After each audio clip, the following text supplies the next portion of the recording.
amplop yang ada di atas dikasih hil.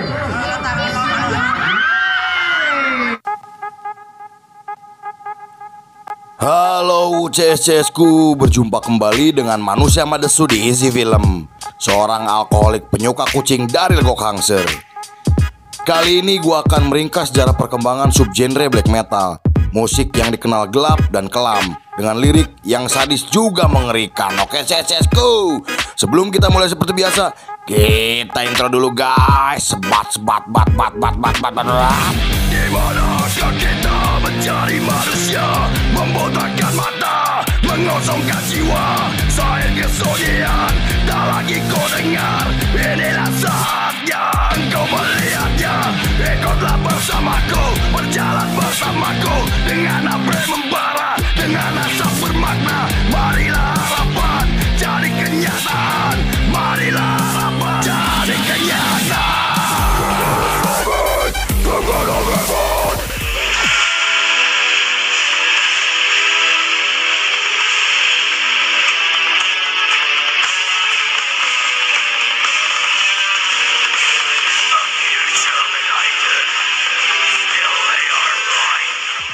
Scene dibuka pada akhir 60-an saat tema lirik okultisme dan hal berbau-bau setan mulai muncul di kancah musik heavy metal dan rock, seperti lagu yang dimainkan oleh Black Sabbath dan Coven.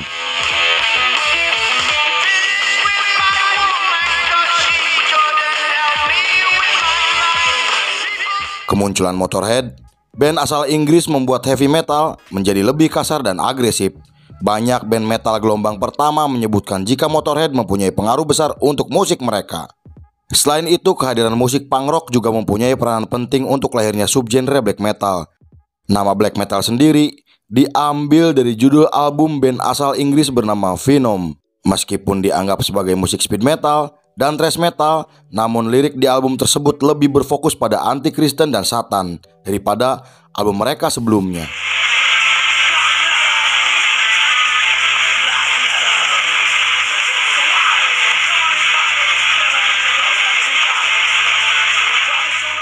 Venom adalah salah satu inkarnasi paling awal dari musik ekstrim metal. Mereka juga banyak mempengaruhi band thrash metal, black metal, dan death metal. Selain itu, anggota Venom juga menjadi orang pertama yang menggunakan nama samaran seperti Jeff Dunn yang mempunyai nama samaran Mantis. Hal itu kemudian ditiru oleh para musisi black metal di seluruh dunia. Bathory, band asal Swedia, mempunyai pengaruh besar untuk kancah musik black metal. Band yang dipimpin oleh Thomas Forsberg yang dikenal sebagai Kurton menciptakan khas sendiri untuk black metal Skandinavia. Musik mereka yang gelap, cepat ditambah tema anti-Kristen membuat citra mereka sangat melekat dengan black metal. Selain itu, Kurton juga menjadi orang pertama yang menggunakan suara vokal scream yang menjadi ciri umum untuk black metal di seluruh dunia.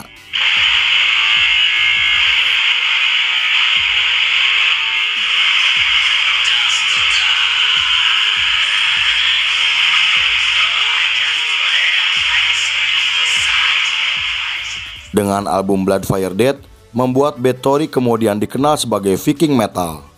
Kemudian, Hellhammer, band asal Swiss, juga membuat musik yang benar-benar gelap dan sangat brutal. Dengan lirik satanik, mereka menjadi pengaruh penting untuk band black metal selanjutnya.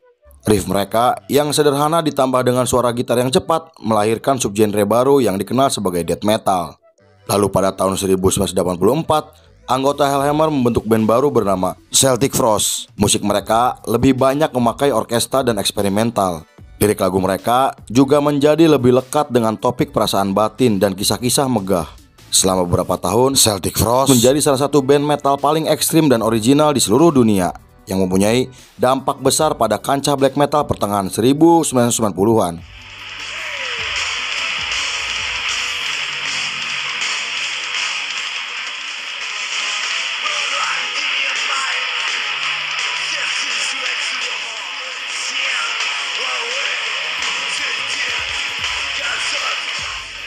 Lalu band asal Denmark mempunyai pengaruh besar untuk gerakan black metal Norwegia dengan ciri dan lirik mereka. Banyak yang mengatakan jika King Diamond menjadi orang pertama di kancah black metal yang mengenakan cat wajah hitam putih menjijikan di atas panggung. Itu menjadi salah satu inspirator yang kemudian dikenal sebagai Corpse Paint. Penggunaan corpse paint dalam citra black metal awalnya terinspirasi dari band rock Amerika bernama Kiss. Beberapa band kemudian meniru penampilan King Diamond, seperti band punk horror Misfit, Celtic Force, dan band ekstrim Brasil Sarko. Lalu, kemunculan side band eksperimental metal asal Tokyo, Jepang secara teratur terhubung dengan anggota kunci dari kancah black metal Norwegia. Album debut mereka menjadi sebuah kultus klasik dari dunia black metal dengan menggunakan simfoni dan elemen progresif.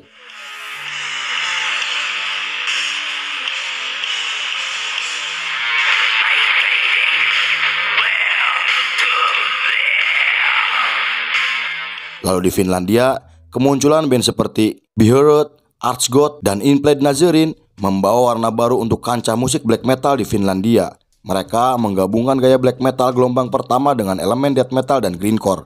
Musik tersebut kemudian dianggap sebagai akar lahirnya dari war metal.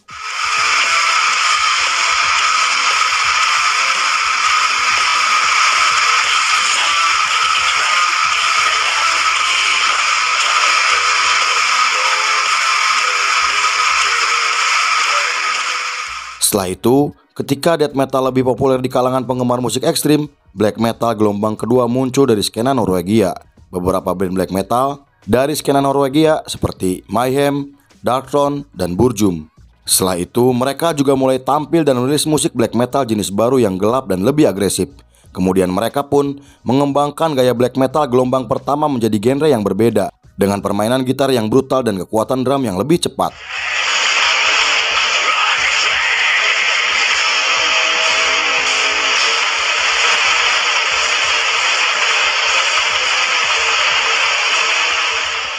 Lalu para musisi black metal mulai menggunakan corpse paint di setiap penampilan untuk membedakan diri dari band-band metal yang ada pada zaman itu.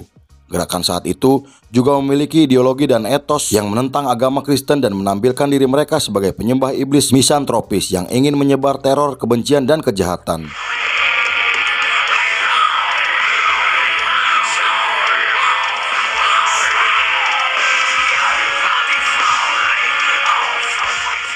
Dan di saat Mayhem tampil di Leipzig, Jerman, penampilan tersebut memiliki pengaruh yang kuat untuk kancah musik black metal di Jerman Timur. Bahkan disebut secara tidak resmi sebagai awal lahirnya black metal Jerman.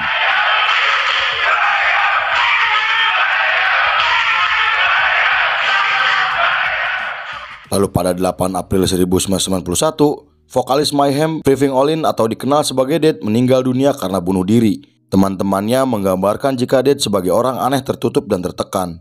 Dead sebelum naik ke atas panggung, dia berusaha keras untuk membuat dirinya terlihat seperti mayat dan akan menyayat lengannya setiap di penampilan panggungnya.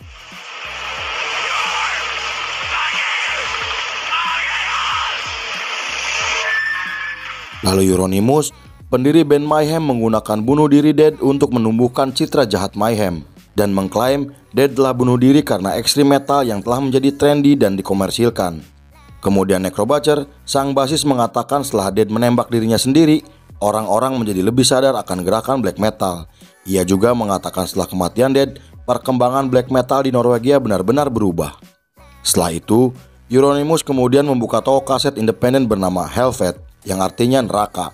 Toko tersebut menjadi titik fokus dari skena black metal yang muncul di Norwegia dan menjadi tempat pertemuan bagi banyak musisi black metal. Selain itu, Euronymous juga membuat label rekaman sendiri di ruang bawah tanah toko tersebut. Ia membuat label untuk memberi ruang bagi band black metal agar bisa memfasilitasi karya teman-temannya. Pada tahun 1992, anggota skena black metal Norwegia membakar gereja. Setidaknya ada 50 serangan pembakaran gereja di Norwegia hingga menjadi berita utama di seluruh dunia.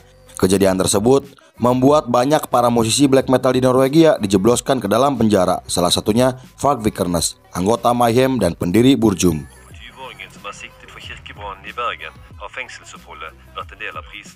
Jeg har jo tydeligvis klart å få denne PR her.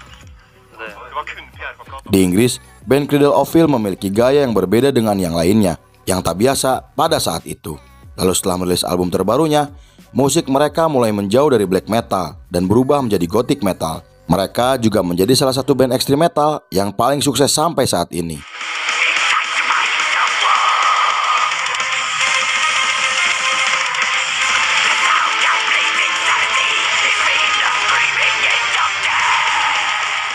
Kemudian band Necropolis yang mengiblat ke Burjum mulai mempraktekkan ajaran Vikernes yang menyerang gereja dan merusak kuburan di daerah mereka. Kejadian tersebut membuat gempar seluruh Inggris hingga pemerintahan melarang adanya black metal di Inggris saat itu. Pada tahun 1993, band bernama Absurd menarik perhatian kancah black metal di Jerman. Anggota band tersebut membunuh seorang anak laki-laki bernama Sandro Bayer saat berada di sekolahnya. Selain itu, mereka juga menampilkan foto batu nisan Bayer di sampul single mereka dan mengatakan jika band mereka adalah neo-Nazi. Lalu kejadian tersebut membuat masyarakat Jerman marah hingga gerakan seperti Oi, punk dan skinhead anti-Nazi memburu mereka. Lalu, skena black metal di Swedia pun mulai mengikuti dengan melakukan pembakaran gereja, penodaan kuburan, dan tindakan kekerasan lainnya. Mereka memiliki pemahaman yang ambisius dan menyimpulkan jika hal mistis memberikan kekuatan terhadap black metal. Banyak black metal Swedia, terutama Wu-Tang dan Dissection, bergabung dengan organisasi Misanthropic Luciferian Order yang berbasis di Swedia. Lalu tahun 2004, setelah Nordtvei dibebaskan dari penjara karena kasus pembunuhan, ia mereformasi band Dissection dengan anggota baru. Dengan konsep baru, ia menyebut Dissection sebagai unit propaganda organisasi MLO. Kemudian, setelah Dissection merilis album dan tampil di beberapa acara, Nordtvei kemudian membubarkan bandnya karena semua visi misi yang diinginkan telah tercapai. Ia juga berpamitan ke semua anggota dan orang-orang yang ia sayangi sebelum ia memilih untuk bunuh diri. Kejadian tersebut membuat kancah black metal Swedia semakin kelam. Band-band Swedia juga mulai mencampur adukan interpretasi dengan paganisme dan nasionalisme karena mereka menganggap Frank Vikernes sebagai seorang mesias ideologis. Meskipun Vikernes telah memisahkan dirinya dari kancah black metal dengan neo-Nazi, namun mereka tetap menganggap jika Vikernes adalah inspirasi mereka.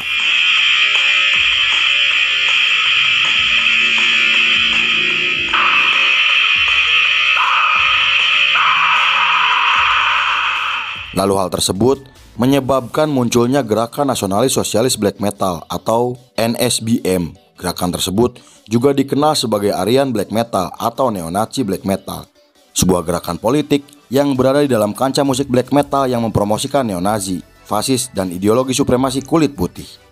Mereka juga menentang keras agama Kristen, Islam, dan Yudaisme dari sudut pandang rasialis. Meskipun banyak mengecam gerakan tersebut, namun gerakan itu terus berkembang hingga ke negara lain seperti Swedia, Jerman, Inggris, dan Amerika. Lalu di Amerika, black metal tumbuh di gerakan bawah tanah. Mereka meniru skena Norwegia dan kebanyakan lagu yang dibuat terinspirasi dari Burjum. Namun, mereka tak mengadopsi ide-ide yang dipromosikan oleh Vikernes. Lalu di Kanada, band Blasphemy mempunyai pengaruh besar untuk perkembangan black metal Kanada. Musik dan penampilan mereka yang brutal menjadi inspirasi black metal dan death metal di Kanada.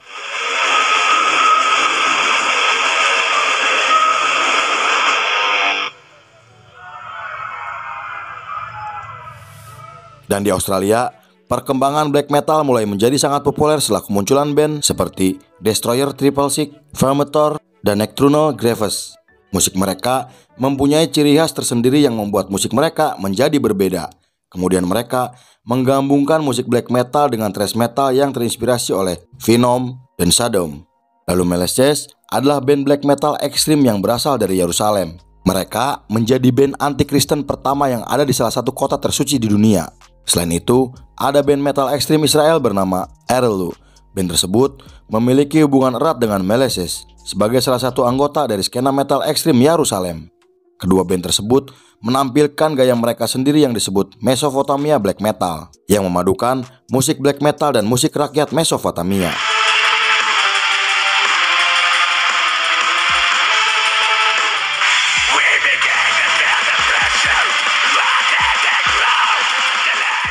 Setelah itu, beberapa band black metal anti-Islam dan anti-agama telah muncul di daratan Timur Tengah.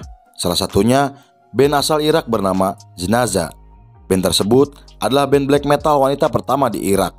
Anita, vokalis band tersebut, mengatakan jika orang tua dan saudara laki-lakinya telah dibunuh oleh bom bunuh diri selama perang Irak. Karena hal tersebut, ia kemudian sangat membenci Islam.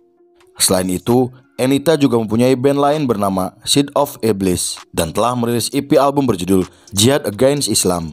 Lalu, mereka juga membuat full album yang mereka beri judul Anti-Quran Rituals yang dirilis oleh label Prancis Legion of Death.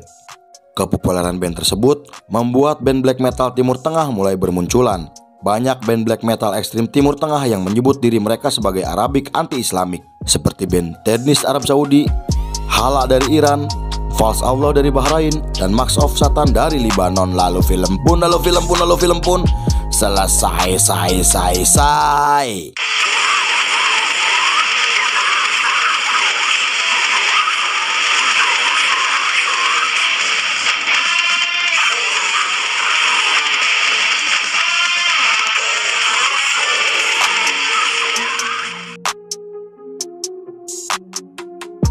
Menjadi seorang pria dengan hati nurani hanya merasa bahwa saya harus melakukan sesuatu, apa saja, tentang dunia, tempat tinggal kita.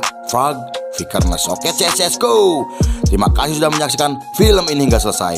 Saya beserta jajaran Berandal Malam kembali pamit undur diri, sampai jumpa di film berikutnya. Bye bye yang pura balelol anjir.